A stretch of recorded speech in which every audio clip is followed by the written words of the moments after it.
Cam Underwood from State of the U, delivering the best in Miami football talk each and every week with us. If you love college football, so if you love Miami, plus you just love the nation, you want to hear it all, lock it in right here at MarkRogersTV, the voice of college football. I can't even begin to discuss and outline all the previews we have of all the big games here in week 5 and discussion, debate, and analysis each and every day. We did want to hit on recruiting, the gains and the losses from this week, Cam. Okay. So I'll answer this question. I'll move into that. If Miami keeps losing, do I think that Donald Chaney Jr. will look at another school? I hope not. The only really school that was really pushing for him was Georgia. But, I mean, they stack 5-star running backs, like people collect napkins from Wendy's. So, I mean, hopefully not. And, I mean, we need players of that caliber if we're going to change things around. So, yeah. On the positive side, for recruiting in this past week, not even this past week, in this past day, today, Miramar safety Brian Balam committed to Miami. Again, I've spoken about him multiple times. He's a student that he was in my study hall class a couple of years ago. So I worked with him. Then I previously taught his brother in my music appreciation class when I worked at Miramar and met his family and everything. Great kid, great family, good athletic profile, runs in the 4.6s, and he can hit. If you look up Andrew Ivins, he put together some video from when Miramar played St. Thomas Aquinas this past Friday.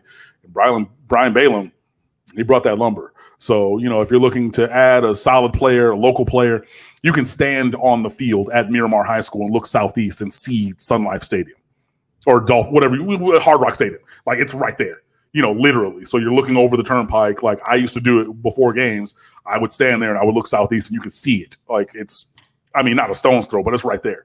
So, a local player who obviously wants to be here. He said it's his lifelong dream. When he and I would talk back in the past, he knew that I went to Miami and everything. He said, oh, yeah, that's where I want to go. I want to be a football player out there. Boom. Cool. Hey, go get it. Go be it.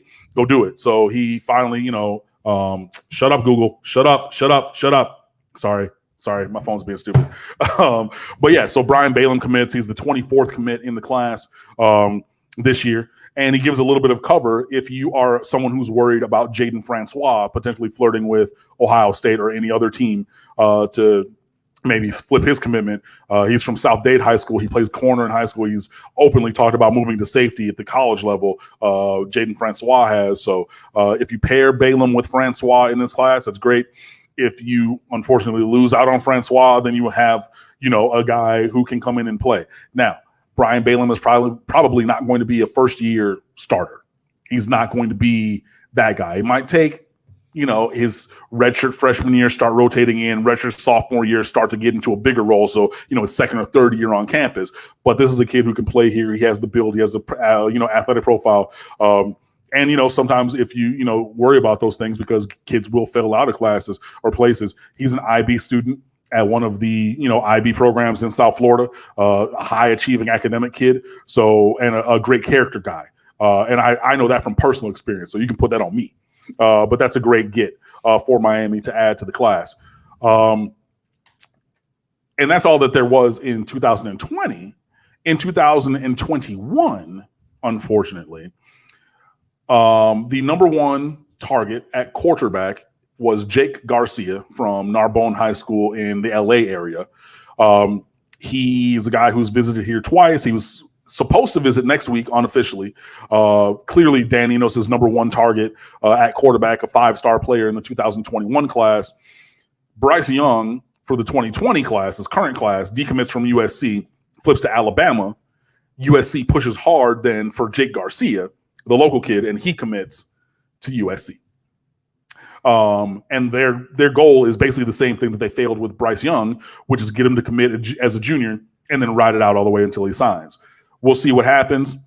With Jake Garcia, obviously, we would still love to have him.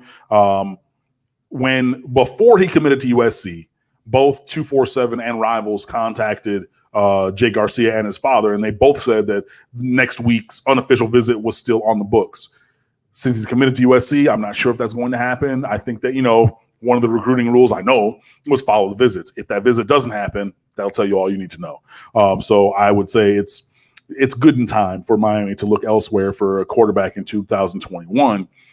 The one that really, really hurts Fort Lauderdale University School 5-star offensive tackle Marcus Tate committed to Clemson yesterday. And, you know, if you're talking, and he's a 2021 kid as well. If you're talking about the one thing that Miami needs, it's offensive linemen. And what kind of offensive linemen? Offensive tackles. This kid is already 6'5", 285. He's been a known commodity since he was an 8th grader. You know, he started as a freshman at U School. It just, I mean, you don't get guys of that caliber at that position here often. You know, it was, you know, Navon Donaldson was a borderline 4-star, 5-star guy, and he's a guard. You know, he tried tackle, didn't fit. Nope, he's really a guard. But you get a true tackle, a true left tackle like Marcus Tate. And this is a kid who Miami's been targeting hard for years. And I know that for a fact. If you look at all the times you've gotten him down on campus, all the times he's camped, all the edits, all the everything, it's been clear. We need Marcus Tate. We want Marcus Tate. Marcus Tate's going to be our number one guy, number one target at, I mean, the blind side, the left tackle position, the glamour position on the offensive line, but the most important position, you could make the argument it's the most important position in football. And that kid, I mean, like, name me the last time that there's been a player of that caliber at that position in South Florida. You'd have to go back quite a ways. And to have a kid like that as a 2021 kid, so not even about to sign right now, but a year out and some change, and then he drops for Clemson after everything you put, that's the thing that needs to change. You cannot let Alabama, Georgia, and Clemson come in here and just pick who they want, because they're not picking the under the radar guys. They're not picking the developmental, even though they did get Caleb Boateng from Fort Lauderdale High School, who's a developmental guy. But yeah, we can go get him whenever we want to. Those schools are coming down here and getting the cream of the crop. And you want to talk about why Miami's not back, why Miami's not good enough, why Miami's not, because you're letting these other teams come in and steal your lunch. Jerry Jeudy, Calvin Ridley, Sean Burgess-Becker, and the list goes on and on and on. Kenny McIntosh, last class, Tyson Campbell, Patrick Surtain, and the list. I can sit here for the rest of this hour and just name names of premium recruits who are leaving here to go play at Alabama, LSU, Georgia, Ohio State, and Clemson. Those 5 teams, they come down here and they strip the cupboard bare of the best guys. Frank Ladson, this current class. What's up? I mean, Amari Cooper. The list goes on and on and on. And for a player at a premium, I mean, like the premium position, there have been recruiting pieces for years. And a lot of people will put offensive line / left tackle number 1, quarterback number 2 on the difficulty with which to evaluate and recruit and get the best ones on your roster.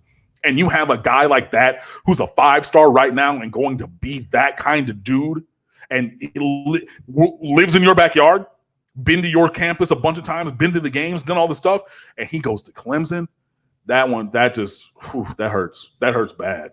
Bad.